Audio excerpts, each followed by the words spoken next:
let's take a listen to this. Tedy Bruschi, former Patriots linebacker, on ESPN's First Take about the Baker Mayfield situation.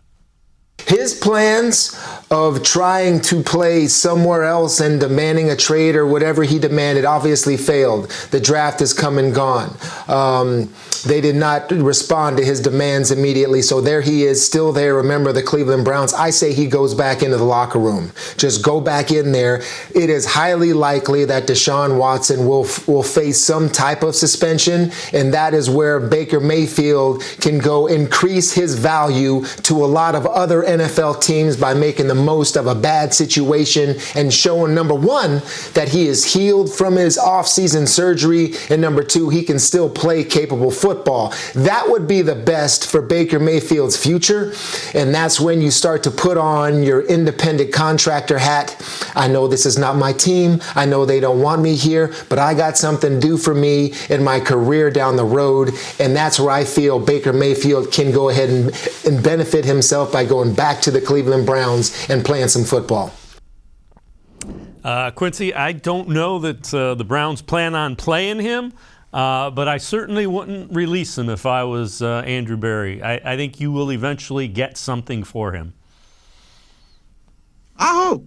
I don't think they're getting anything for him. I think once teams decide they're gonna get Matt Corral over you, like that's a wrap. That's a wrap. Matt Corral wasn't even like a clean prospect. This wasn't like drafting Kenny Pickett or Desmond Ridder or Malik Willis, where it's like, okay, they're raw, but you could develop them. Matt Corral got off the field issues too, and they still decided they'd rather give up a 3rd-round pick to the New England Patriots to take a chance on Matt Corral over Baker Mayfield and whatever part of the salary you're going to take. We need to face the fact here in Cleveland, like, the Browns are willing to eat this money. It might be the same money, like it might be about $10 million they're willing to eat on this, which would make that money equivalent to Case Keenum. And they were able to give up Case Keenum for for a 7th-round pick. They can't do that right now with Baker Mayfield. They can't give him away at this point.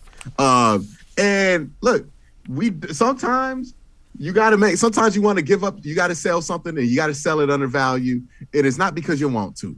It's just because it is what it is at that time. And I think it's about time we accept that this Baker Mayfield trade situation is what it is. He is not like people have not come out and supported him in that locker room. He would be nothing but an awkward presence in that locker room. And honestly, it could be a negative thing to the team that just have him there, knowing what's lingering, knowing that he could, bring some guys on his side against the coaching staff. Like, you don't want to bring somebody who could potentially be a malcontent into the building when it comes to somebody who knows they don't have a long-term future here, right? A lot of this keep Baker Mayfield on the roster stuff. To me, it feels like, hey, on paper, it makes sense. Logically, it makes sense. When you talk about it from a video game perspective, it absolutely makes sense. But to me personally, from a people perspective, if you got a dude that you can't have at work no more, he can't come up to work. Like, we have seen these situations play out in every workplace across America where a dude has to get replaced and he can't stay on with the transition team because he's not going to go out well. And you tell me, viewer, right here, look me dead in the eye, tell me you don't think Baker Mayfield the type of dude you got to make sure security come up to get his box of stuff because he might, try to do some extra stuff on his way out. You can't have him back in the building. If you thought you could have bring Odell back in the building and Odell wasn't doing all this, you definitely can't put Baker Mayfield back in this building. And they're making that clear because how many quarterbacks have they signed over the last 4 weeks? They've signed 3 plus Deshaun Watson, 4 of them. They have no plans on this man coming back in the building. Nobody wants to take him for free. He has no value at this point from a trade perspective. Like, either you could keep him there and decide you're going to punish him, which is going to be a bad look to a lot of players around the league if you keep him on roster, but don't use him all year. That's just a bad look, and it's very petty.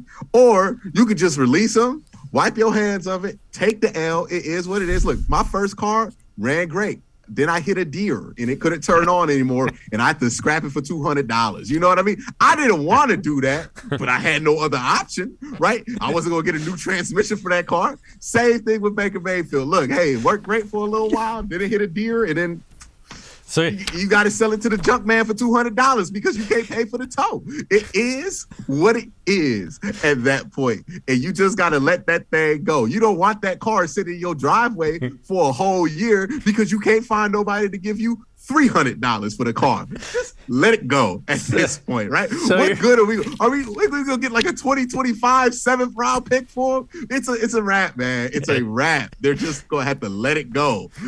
So Baker Mayfield, a 1999 Chevy Nova, kind of what you're telling me. Hold on. Yeah, it was a 2007 Ford Focus SE. You know what I mean? There you go. Put some Ford respect on it. All right.